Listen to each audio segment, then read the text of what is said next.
Estamos de volta para o terceiro bloco do Roda de Entrevista de hoje, que conversa com o advogado Hugo Sarubi Cisneiros, ele que é advogado da CNBB e da Nunciatura Apostólica no Brasil. Doutor Hugo, a Igreja Católica é uma instituição, todos sabemos, milenar, mais de 2000 anos, composta por homens e mulheres e comete seus pecados também. Como é tratar isso? Nós recentemente tivemos aqui na cidade de Formosa uma situação complicada, desagradável do bispo que foi acusado, foi preso de desviar dinheiro e outros episódios. Temos episódios de denúncias de pedofilia que o padre Francisco está, inclusive, comprando essa briga. O Papa, né? O Papa Francisco. O Papa Francisco, perdão. Como é que é o trabalho seu como advogado em situações como essas? Bem, a gente... Como o senhor mesmo falou inicialmente, né? As pessoas cometem equívocos, cometem deslizes. Não é porque elas são religiosas que elas estão imunes, né? Para usar a palavra já estão santificadas. Estão santificadas. Isso pode acontecer. Agora, existem erros e erros, evidentemente. Já faz muito tempo, e não é de hoje, que as organizações sem finalidade de lucro no Brasil, elas vêm sendo objeto, e aqui eu quero inclusive ressaltar que vejo isso como um movimento positivo e legítimo por parte do poder público, elas têm sido objeto de fiscalizações cada vez mais severas. Elas gozam de prerrogativas tributárias importantes, isso não se nega, e logicamente que elas precisam fazer jus a isso. Muito na linha do que falávamos no bloco anterior.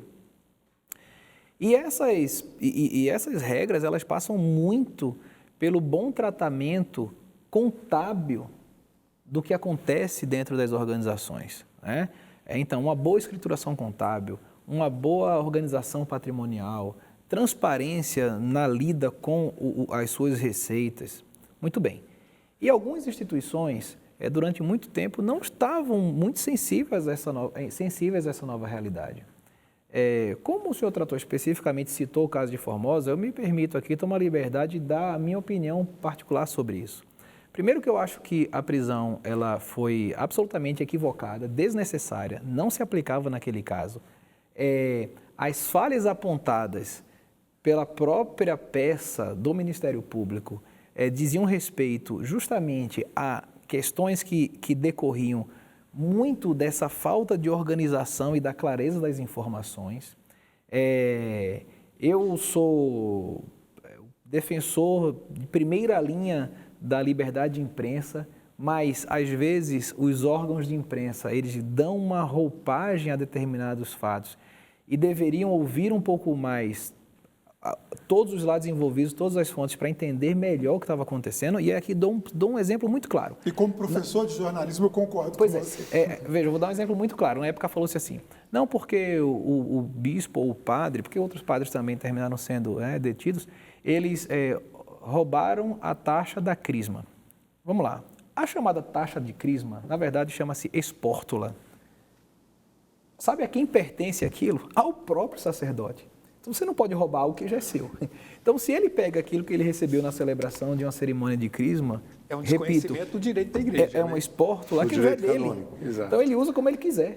Então, ele não pode desviar o que já é dele. Muito bem. Evidentemente que houve algumas outras situações que precisariam e precisam até hoje de um esclarecimento um pouco mais profundo. Se o dinheiro que estava na conta X era ou não era fruto de herança e por aí vai. Evidentemente, guardar dinheiro em espécie, em grande volume dentro de casa, não é uma prática corriqueira e tudo mais. Então, assim, a gente precisa entender melhor e analisar com mais frieza o caso. Eu, particularmente, acho que foi uma prisão abusiva, né? Tanto que depois a própria justiça mandou liberar, né? E, enfim, o processo segue. Em relação aos casos de abuso sexual, isso é algo que vem sendo fortemente combatido, né? O Papa Francisco, eu acho que ele tem uma facilidade de comunicação incrível, né? Uma facilidade para resolver, vamos dizer, esse tema, né? Isso. Porque caiu no colo dele. Caiu no colo dele. De uma forma as normas que dizem respeito a isso, as punições e tal, elas não são de hoje. Lógico que elas vêm evoluindo, elas vêm sendo cada vez mais enfáticas. Existe uma última, né, um moto próprio que saiu agora no mês de maio, que inclusive dá um passo além disso, inclusive no processo de acolhimento e trabalho, né, desse tipo de denúncia internamente.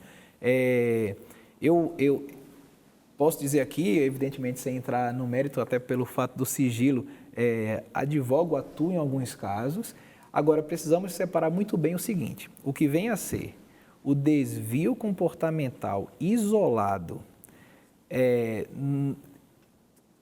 e não avisado e não identificável de alguém e criminoso que, por conta própria e de maneira claramente criminosa, se desvia de tudo que fala, de tudo que prega e de tudo a que ele foi pedido, solicitado e determinado, de um cenário onde há uma negligência, uma leniência, uma cooperação, uma culpa ou mesmo um dolo, né?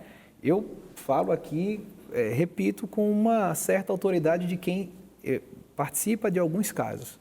São casos isolados, numericamente ínfimos, diante do número geral, por exemplo, do clero no Brasil.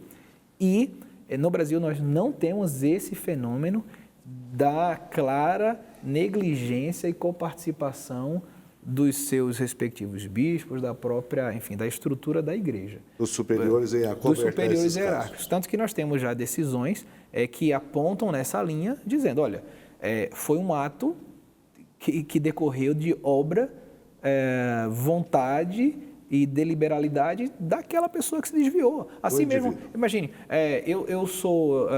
nós temos casos, por exemplo, onde construtoras mandaram engenheiros para obras, né, no interior do Brasil. Lá, o engenheiro que está lá morando em nome daquela construtora, numa casa que é bancada pela construtora, resolve cometer um delito, um grave delito, um homicídio, ou um estupro, um abuso sexual, enfim. Que responsabilidade essa construtora tem sobre aquele ato que aquele cidadão fez tarde da noite, num sábado, num domingo, fora do expediente, sem nenhuma relação com o ofício que ele ali desempenha? Nenhuma.